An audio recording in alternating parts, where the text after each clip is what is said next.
Assalamualaikum warahmatullahi wabarakatuh. Salam warahmatullahi Perkenalkan, nama saya M. Bima Saputra dari kelompok 4. Saya akan mempresentasikan materi pengantar bisnis. Yang pertama, manajemen koperasi. Apa itu manajemen koperasi? Sebelum mengenal apa itu manajemen koperasi, maka kita terlebih dahulu harus mengetahui apa itu koperasi. Koperasi adalah sebuah badan usaha yang beranggotakan sekumpulan orang yang kegiatannya berlandaskan prinsip ekonomi kerakyatan yang berasas kekeluargaan. Koperasi memiliki sejarah yang tercatat, yakni koperasi di dunia dimulai pada pertengahan abad ke-18 dan awal abad ke-19. Gerakan ini lahir akibat dari revolusi industri yang gagal mewujudkan semboyan atau kebersamaan. Semboyan tersebut dianggap gagal karena tidak membawa perubahan kondisi ekonomi rakyat.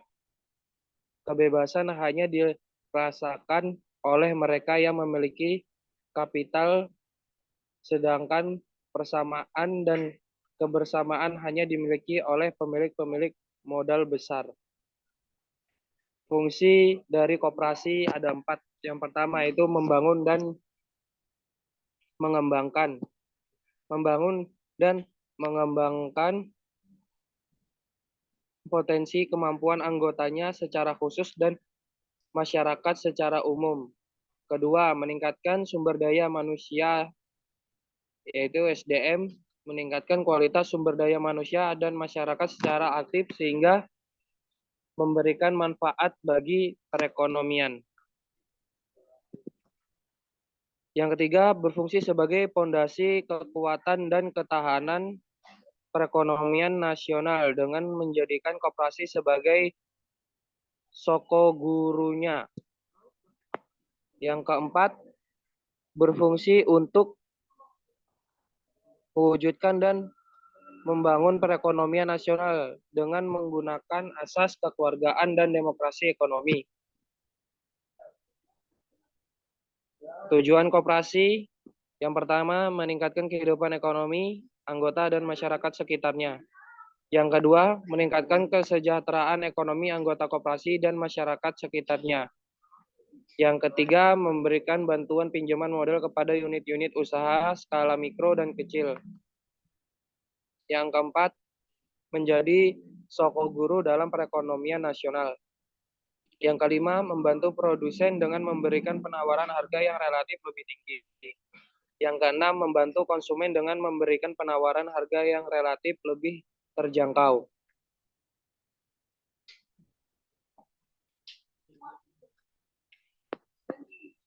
Baik, selanjutnya akan dilanjutkan oleh teman saya, Basya Walbi.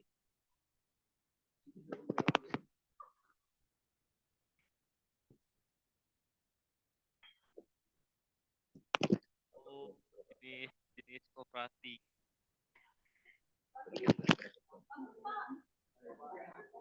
Lihat aja, nanti dikasih tahu apa.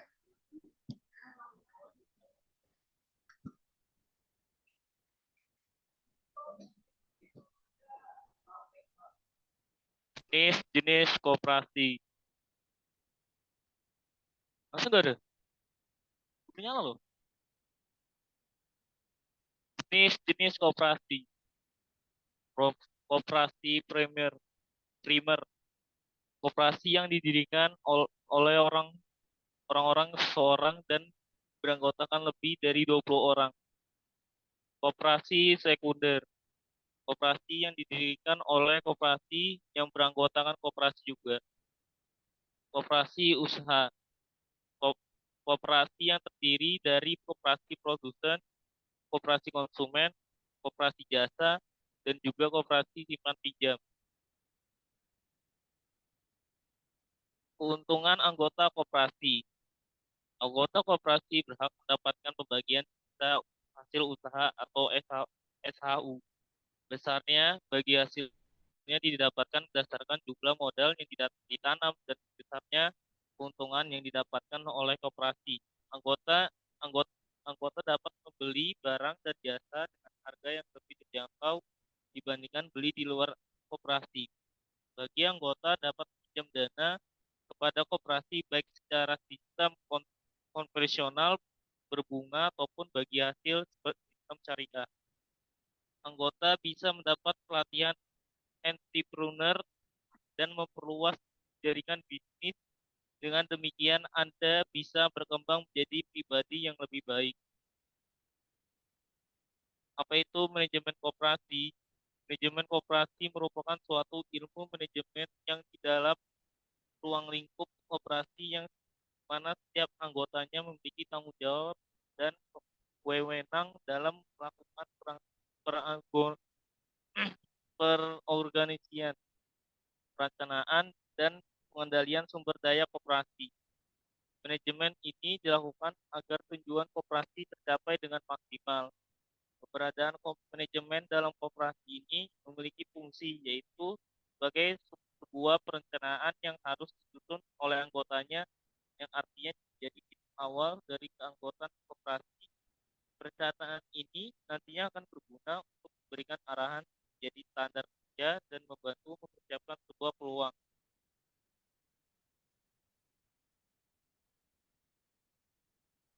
Aspek-aspek manajemen koperasi.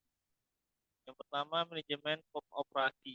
Aspek yang terbuat kepada variabel-variabel kunci yang menentukan tercapainya efisiensi dan aktivitas efektivitas kegiatan utama koperasi secara optimal. Yang kedua, manajemen keuangan. Aspek yang berpusat terhadap pengolahan berbagai macam sumber penggunaan dari suatu usaha. Ketiga, manajemen pemasaran adalah sebuah proses yang dilakukan untuk menimbulkan permintaan terhadap barang dan jasa yang ditawarkan.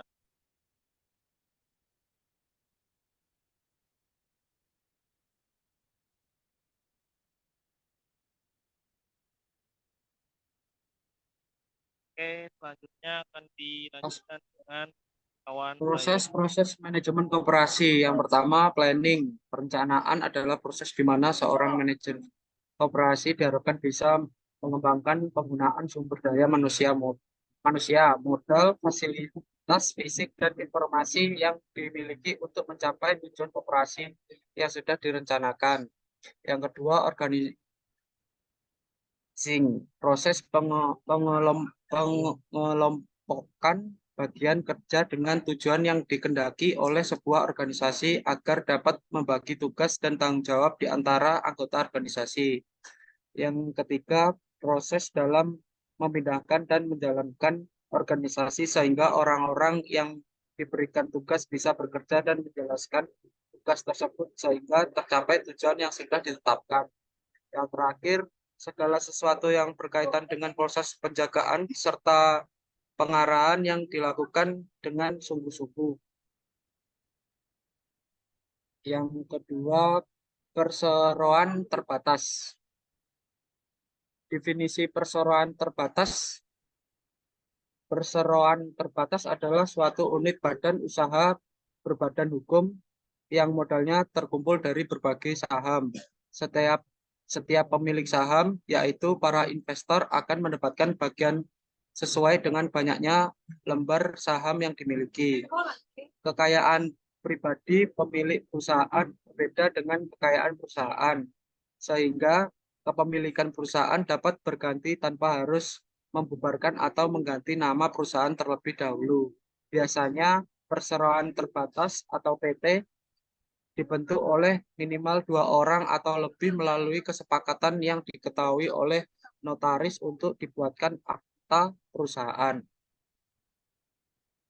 Jenis dan contoh perseroan terbatas. Yang pertama perseroan terbatas terbuka. Perseroan terbatas terbuka atau TBK merupakan PT yang sudah go public atau sudah masuk ke dalam Initial Public Offering atau IPO, di mana masyarakat umum dapat membeli saham PT jenis ini di pasar modal.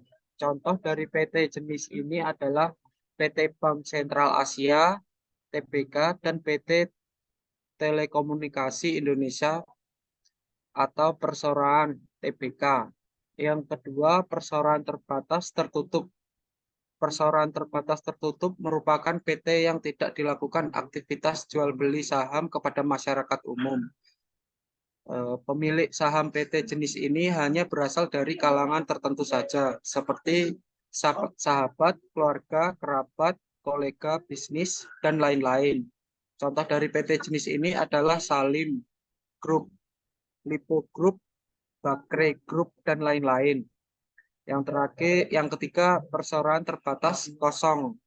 Perseroan terbatas kosong adalah jenis PT yang sudah memiliki izin usaha dan izin lainnya, namun belum memiliki kegiatan untuk kelangsungan perusahaan.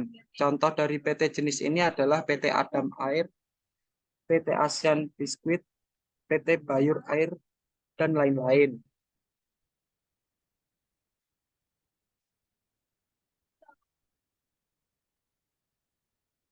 Perseroan terbatas domestik adalah jenis PT yang telah berdiri dan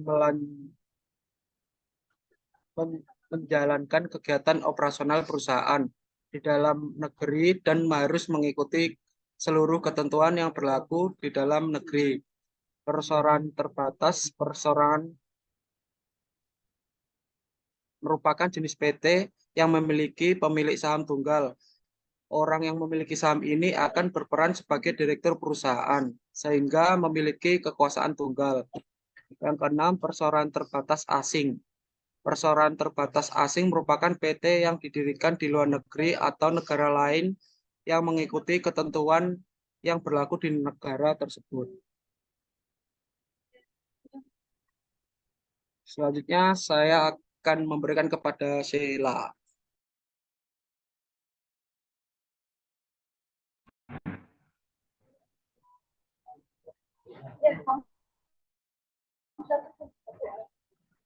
Ciri-ciri perseroan terbatas. Yang pertama, ada manajemen perusahaan dipimpin oleh direksi. Kedua, pemegang saham mendapatkan dividen atau pembagian hasil dari keuntungan perusahaan. Yang ketiga, melaksanakan rapat umum pemegang saham untuk menentukan keputusan besar. Dan selanjutnya, tidak mendapatkan bantuan dalam bentuk apapun dari negara. Setelah itu, ada PT didirikan dengan tujuan utama untuk mencari keuntungan, memiliki fungsi komersil dan ekonomi, dan yang terakhir yaitu modal didapatkan dari lembar saham serta obligasi. Selanjutnya akan dilanjutkan oleh teman saya yaitu Alam. Waktu dan tempat saya persilakan.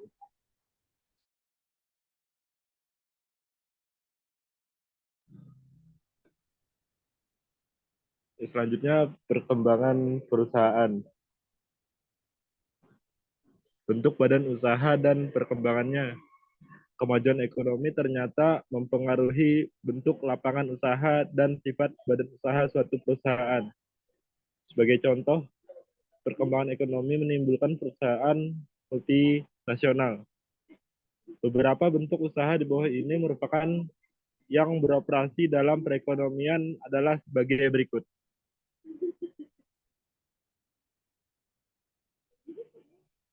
Yang pertama, perusahaan perseorangan.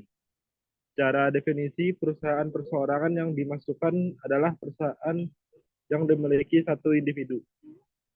Kelebihan dari perusahaan perseorangan, yaitu mudah didirikan, setiap orang dapat mengembangkan usaha milik perseorangan. Yang kedua, modal memulai usaha kecil. Pengelolaan fleksibel dan bebas. Kerahasiaan perusahaan terjamin. Kelemahan dan keburukan perusahaan perseorangan yaitu pertanggungjawabannya tidak terbatas, modal terbatas, dan kualitas manajerial dan kualitas kerja terbatas. Yang kedua, perusahaan terbatas, perusahaan perkongsian atau partnership. Perusahaan perkongsian dapat dibagi menjadi dua bentuk, yaitu perkongsian umum dan perkongsian terbatas. Kelebihan dari perusahaan perkongsian itu adalah lebih banyak modal dapat dikumpulkan, lebih banyak keahlian, dan umur usaha lebih panjang. Kelemahan dan keburukan perusahaan perkongsian. Dalam perusahaan perkongsian masih terdapat masalah tanggung jawab yang tidak terbatas. Di samping itu, masalah sukar memperoleh modal masih dapat berlaku, tapi tidaklah seburuk itu. Perusahaan perseorangan. Kelemahan yang paling serius dari usaha perkongsian adalah kemungkinan berlakunya perselisihan dan kesalahpahaman di antara anggota perkongsian. Yang ketiga, perusahaan perseroan terbatas.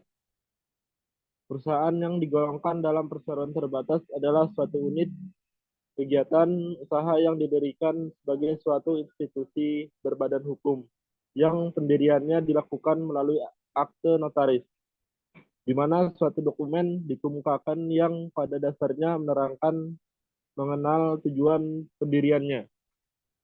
Saham dikeluarkan, usaha yang dijalankan, dan nama-nama pemimpin yang akan menjalankan perusahaan yang didirikan. Kelebihan dari perusahaan-perusahaan terbatas yaitu tanggung jawab terbatas, saham perusahaan mudah ditunaikan, lebih mudah memperoleh modal. Kelemahan dan keburukan perusahaan perseroan terbatas, yaitu pendiriannya lebih kompleks, 2 kali membayar pajak, peraturan yang harus dipatuhi lebih banyak, sukar merahasiakan kegiatan perusahaan, dapat mengurangi motivasi kerja. Ya, itulah presentasi dari kelompok kami. Sekian dari saya. Assalamualaikum warahmatullahi wabarakatuh.